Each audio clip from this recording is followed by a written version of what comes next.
It's hard to approach Cape Lookout National Seashore without being pulled to its famous lighthouse, which has a distinctive diamond-shaped design and stands at a height of 163 feet.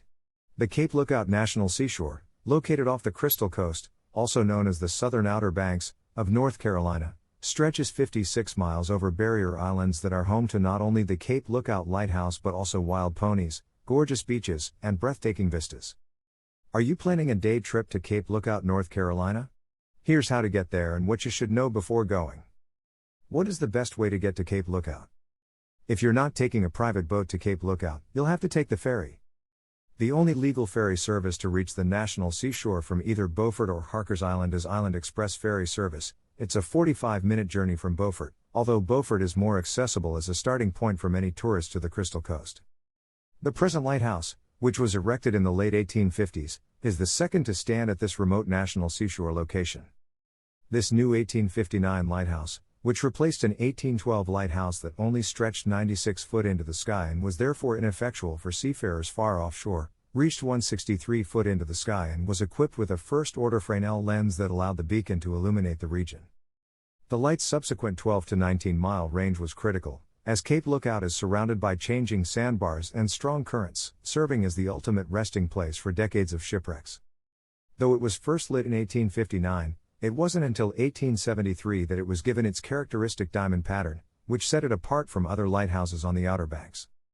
In fact, the Bodie Island Lighthouse in the northern Outer Banks and the Cape Lookout Lighthouse would be virtually similar if it weren't for the differing paint schemes.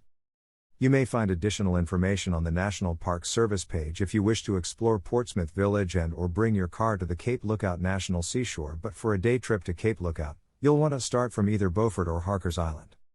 The ferry trip is a joy in and of itself. The barrier islands and gorgeous sea provide for a spectacular vista, and if you're lucky, you could even see some wild ponies on Shackleford Banks and some curious dolphins.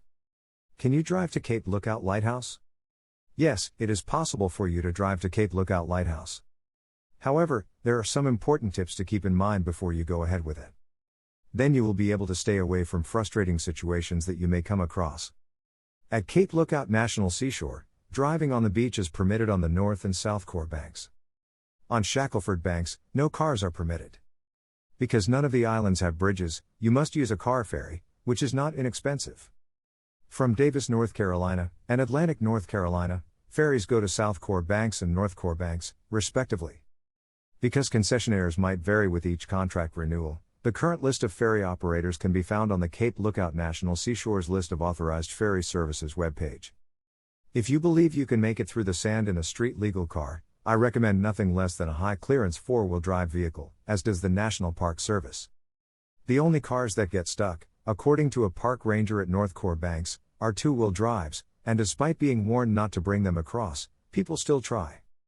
Keep in mind that four-wheel drives get stuck as well, generally in sugar sand, the deep and soft sand in the cabin complexes, on the beach ramps, and on the rear service road, as the locals refer to it. A seasoned beach driver, on the other hand, informed me that he's never encountered a case when a stranded car required a tow truck because most can be pulled out with a little effort, which is why part of the mandatory safety equipment is for this purpose. Surprisingly, he told me that larger vehicles with campsites, not lighter SUVs, are more prone to become trapped.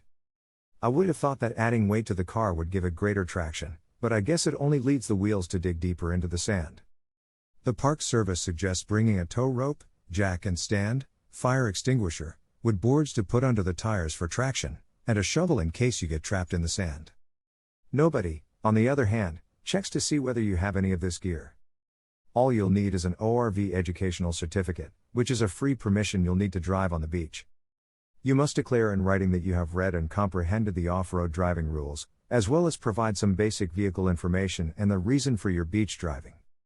You can acquire one when you arrive on the island at the Great Island or Long Point cabin offices, or you can get one ahead of time by contacting the National Park Service with your vehicle details. If the cabin office is closed for whatever reason, I recommend acquiring one ahead of time. The certificate, decal that you put on your car is valid for a year. I was first worried about driving on the beach because of the risk of becoming trapped. I'd done a lot of four-wheeling on rough roads before, but the only beach I drove on before was Daytona Beach in Florida, which is as hard as cement. My fears were unfounded, because with a four-wheel drive car and a little common sense, You can pretty much go through any sort of sand. Here are some tips to keep in mind as you drive to the Cape Lookout Lighthouse. Reduce the pressure in your tires to 20 pounds per square inch. Make sure you have a tire pressure gauge on hand. You may fill up your tires for free at the boat ports when you return. If you're driving in soft sand, don't slam on the brakes because the wheels will dig into the sand. In fact, avoid stopping on the soft sand at all costs. When driving on soft sand, drive in the tire tracks of prior cars to avoid compacting the sand. To obtain an ORV educational certificate, go to http://www.orv.org/cert. You must be 16 years old and have a valid driver's license to participate. Your car must be properly registered and equipped with a license plate. Don't drive on closed beaches or trails designated authorized vehicles only. You may drive on it if it seems to be a road and is not closed or designated as such. Only drive on the ocean beach, not across the sand dune or along the Sound's coast. If you park, ensure there is enough space between you and the water for other vehicles to pass. Make sure you don't run anyone over. The speed limit is marked and ranges from 15 to 25 miles per hour. It is not a good idea to drink and drive. All of the foregoing laws apply to ATV drivers, as well as the requirement to wear a helmet and eye protection. Things to do on a Cape Lookout National Seashore Day trip. There are numerous activities to do while you are spending time at the Cape Lookout Lighthouse. Let's explore some of the most prominent activities that you can engage with out of them. Climb to the top of the lighthouse.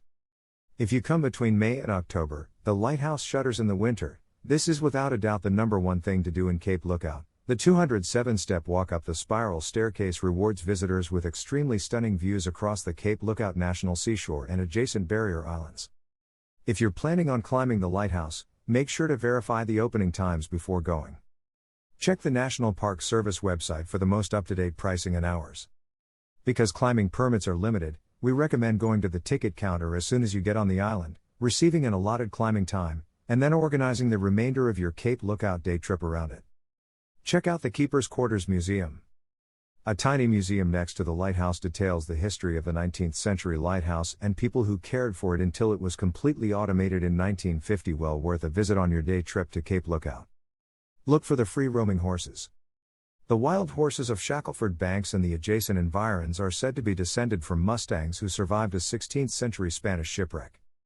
That origin is a matter of discussion, but there's no denying that North Carolina's wild horses are a popular addition to family holidays in the area. They were a huge hit with me when I was a youngster.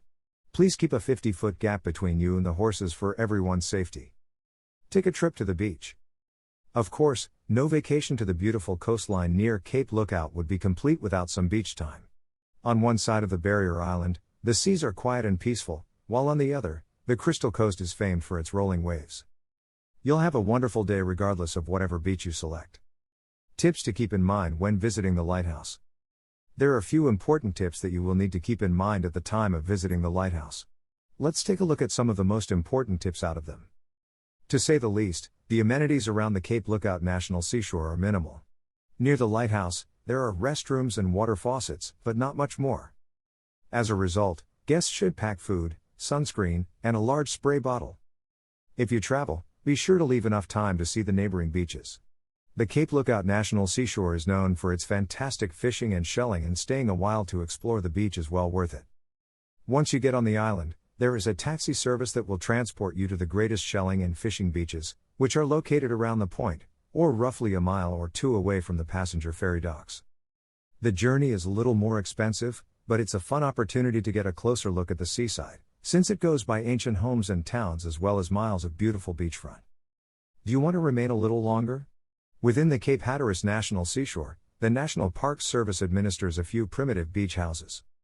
These homes are a feasible alternative for guests who wish to explore the kilometers of beachfront in depth, with amenities such as air conditioning, wheelchair-accessible facilities, and magnificent beach views. Final words. The most difficult element of seeing the Cape Lookout Lighthouse is getting there, but there are a few choices for getting there. You may either get to the site on a privately owned boat, or the National Park Service has commissioned the Island Express ferry service, which is based in the towns of Beaufort and Harkers Island, to take tourists to the site.